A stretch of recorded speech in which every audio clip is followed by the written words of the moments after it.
Sir net metering के साथ क्या होने लगा है? नेट मीटरिंग को नेट बिलिंग में कन्वर्ट कर रहे हैं। वकास साहब, नेट बिलिंग और नेट मीटरिंग में क्या फर्क है? पहले ये कहते थे AMI मीटर लगाएं, उससे पहले ग्रीन मीटर्स होते थे, और अब इसको नेट बिलिंग में कन्वर्ट कर रहे हैं। मुझे तो समझ नहीं आती आखिर गवर्नमेंट चाहती क्या है। आवाम को किसी तरह भी सुख का सांस नहीं देना चाहते ये लोग। अस्सलाम वालेकुम नाज़रीन, सुनो न्यूज़ HD के साथ मैं हूं शहीदुल हसन चुगताई।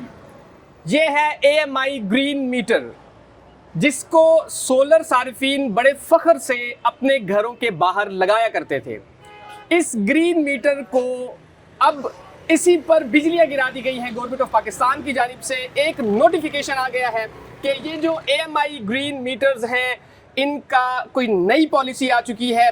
इन ग्रीन मीटर्स के साथ क्या होने जा रहा है और उस नोटिफिकेशन में ऐसा क्या है, हम आपके साथ आज तमाम मामला शेयर करेंगे कि AMI ग्रीन मीटर्स की क्या फ्यूचर है, क्या पॉलिसी है। हमारे साथ मौजूद होंगे पाकिस्तान के most viral solar expert Waqas Khaleeq साहब, हमारे साथ जुड़े रहिएगा। अस्सलाम वालेकुम जी। वालेकुम अस्सलाम वकास खलीक साहब, ये क्या करने जा रहे हैं? आपके हाथ में AMI मीटर ग्रीन मीटर है, ये मेरे बैकग्राउंड देखिए जी, ग्रीन मीटर साहब, पहले गवर्नमेंट ने कहा था हमारे पास बिजली कम है, सोलर लगाओ, वापडा को भी बेचो। तो लोगों ने अपने खर्चे के ऊपर सोलर लगाया। हुकूमत का भी सोलर पूरा किया, जो हमारा डेफिसिट था, पावर डेफिसिट, वो भी पूरा किया, और सस्ती बिजली हमने हुकूमत को दी। लेकिन अब वही हुकूमत हमें ये कह रही है कि हमारे पास सरप्लस बिजली है, हमने आपकी बिजली नहीं लेना चाहते, और कर दिए हैं टैरिफ्स चेंज। सर सबसे पहले ये बताएं कि ये जो आपके हाथ में ग्रीन मीटर है, इसे लेके कहाँ जा रहे हैं? जी, अभी तो मैं सोच रहा हूँ कि इसको कटवा दें, इसको हाथ में ही लेके फिरेंगे, क्योंकि अब इसको खंबे पे लटकाने का कोई फायदा नहीं रहा। कोई फायदा। अच्छा, आप पॉलिसी की तरफ आए कि पॉलिसी है क्या? देखिए जी, पहले क्या था कि यूनिट के बदले यूनिट एडजस्ट होता था। अगर आपने 1000 यूनिट बनाए हैं, सोलर से जनरेट करके एक्सपोर्ट कर दिए हैं, और 1000 यूनिट्स ही आपने कंज्यूम किए हैं, तो बिल आता था 0 ऑफ पीक आवर्स की बात कर रहा हूं। यूनिट के बदले यूनिट था। लेकिन अब इन्होंने पॉलिसी चेंज कर दी था। ये पहले जो थी वो नेट मीटरिंग थी, अब कर दी है इन्होंने नेट बिलिंग। नेट बिलिंग से इनका मकसद ये है कि लोगों से पैसे बटोरना, लोगों का बिल जीरो ना हो किसी भी तरीके से, और प्रैक्टिकली पॉसिबल भी नहीं है बिल जीरो करना। क्यों? क्योंकि अब अगर आपने 1000 यूनिट्स लिए हैं, तो अपना यूनिट तो वो देंगे 55-60 रुपए, जो उनका एवरेज है। लेट्स सपोज 60 रुपए, उनके टैक्सेस मिला के तकरीबन 60 रुपए बन ही जाता है। तो 60,000 रुपए बनेगा 1000 यूनिट्स का बिल। ठीक है। तो लेकिन जो पुराने यूजर्स होंगे, उनके लिए पॉलिसी ये रखी है कि उनका यूनिट लेंगे 25 रुपए का। तो 1000 यूनिट्स अगर आपने उनको वापस दे दिए, तो 25,000 की एडजस्टमेंट करेंगे, मतलब इवेंचुअली आपको 35,000 का बिल फिर भी देना पड़ेगा। ठीक है। और टैक्सेस अलग हैं। टैक्सेस अलग से, इसके ऊपर GST भी पड़ेगा। अच्छा, और जो नए यूजर्स हैं उनके साथ तो और भी ज्यादा ज्यादती है।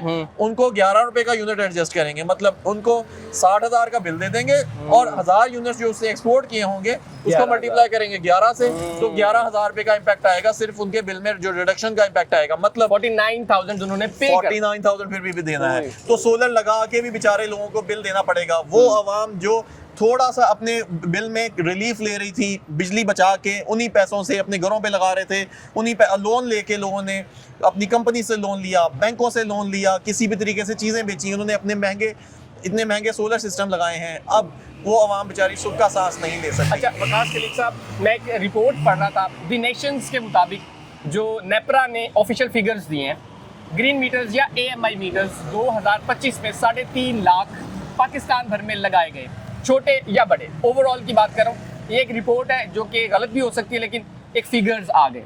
अब वो 3.5 लाख लोग इससे इफेक्ट हो रहे हैं डायरेक्टली, तो वो लोग गरीब लोग तो है नहीं। यानी जो बंदा 15 लाख से 25 लाख का एक पूरा सेटअप लगा रहा है अपने घर में, या अपने यूनिट में, या अपने प्लांट के लिए, या कमर्शियली जिस तरह भी लगा रहा है, तो वो कैसे, मतलब सर मैं आपको थोड़ा बता दूं कि बिजली इस्तेमाल करने वाला अमीर भी है और गरीब भी है। पाकिस्तान एक गर्म मुल्क है, यहाँ पे गर्मियों में हमें एयर कंडीशनिंग चाहिए होती है। गरीब से गरीब बंदा भी जो होता है ना, उसको AC और पंखे की तो जरूरत होती है। पंखा तो छोटे लोगों ने, गरीब लोगों ने सस्ते सिस्टम लगाए हुए हैं, DC सिस्टम लगाए हुए हैं। AC को चलाने के लिए 3 किलोवाट का सिस्टम 3-3, 4-4 लाख रुपए का लगाया हुआ है अपने बिलों को लोअर स्लैब में लाने के लिए। अच्छा, यानी वहां पर भी आम लोगों ने भी सोलर लगाए हुए हैं, उन बेचारों को भी इसी मसले से निपटना पड़ेगा। अब होगा ये कि लोग बैटरी सिस्टम पे आना शुरू हो जाएंगे। बैटरी सिस्टम है क्या?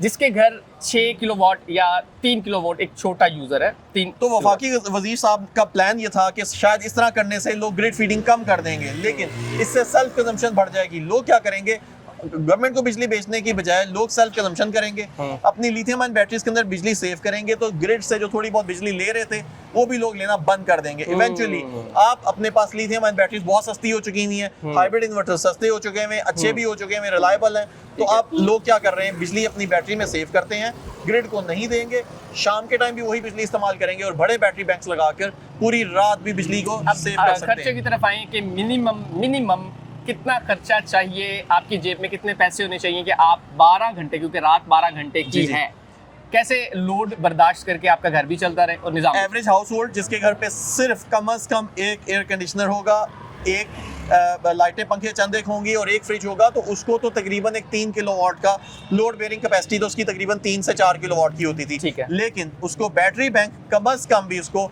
10 किलोवाट का बैटरी बैंक चाहिए होगा। 10 किलोवाट। तो इसके ऊपर अप्रोक्सीमेट खर्चा आज की डेट में भी 10 लाख रुपए का आएगा, क्योंकि उसको कम से कम 5-5 किलोवाट की 2 बैटरी चाहिए होंगी, तो 10 किलोवाट की टोटल बैटरीज होंगी, 4 किलोवाट का एक इन्वर्टर होगा और साथ में उतने ही सोलर पैनल होंगे। ये तो आपको मिनिमम बता रहा हूँ, लेकिन अच्छे प्रॉपर बैकअप के लिए उसको 13 से 14 लाख रुपए भी लगाने पड़ सकते हैं। ठीक है। अच्छा, अब लास्ट बट नॉट लीस्ट है, इम्पैक्ट क्या होने जा रहा है सोलर मार्केट पर इस फैसले का?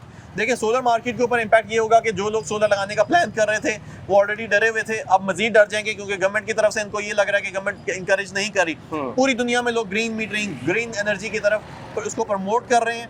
बहुत सारे नए जो आजकल जो मॉडर्न कंट्रीज हैं वो अपने सार्फिन को बैटरीज पे शिफ्ट कर रहे हैं, अपने सार्फिन को नेट मीटरिंग के ऊपर शिफ्ट कर रहे हैं, लेकिन हमारे यहाँ पे सब्सिडाइज कर रहे हैं, लेकिन यहाँ पे सब्सिडीज तो है नहीं, उल्टा डिस्करेजिंग हो रही है। इस पहले लोगों को कहा कि EMI मीटर लगाएं, ये सिम वाला मीटर है, आप लोगों को यहाँ लग रहा था पहले इस तरह का ग्रीन मीटर लगा होता था, इसको उतार के सिम वाला मीटर लगाया, EMI मीटर।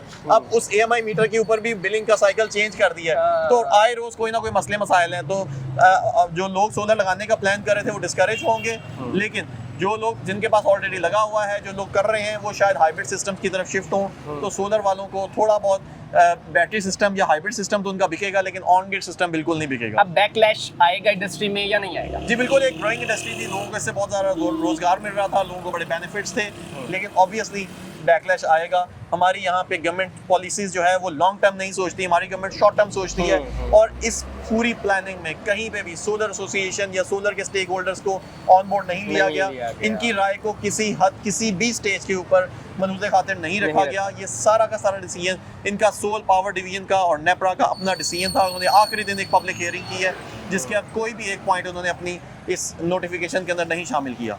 नाज़रीन, हमारे साथ मौजूद थे वकास खलीक साहब, जो कि पाकिस्तान के मोस्ट वायरल सोलर एक्सपर्ट हैं, अपनी एक्सपर्टीज दे रहे थे और आपको बता रहे थे कि इस फैसले से क्या होने जा रहा है और क्या हो चुका है और आपको क्या करना चाहिए। आज का प्रोग्राम पसंद है तो इसे लाइक कर दीजिएगा, इसे ज़्यादा से ज़्यादा शेयर कीजिएगा ताकि ये मैसेज ज़्यादा लोगों तक पहुंच सके, और अपने मेज़बान शहीदुल हसन चुगताई को दीजिए इजाज़त। देखते रहिए सुनो न्यूज़ HD। अल्लाह निगहबान।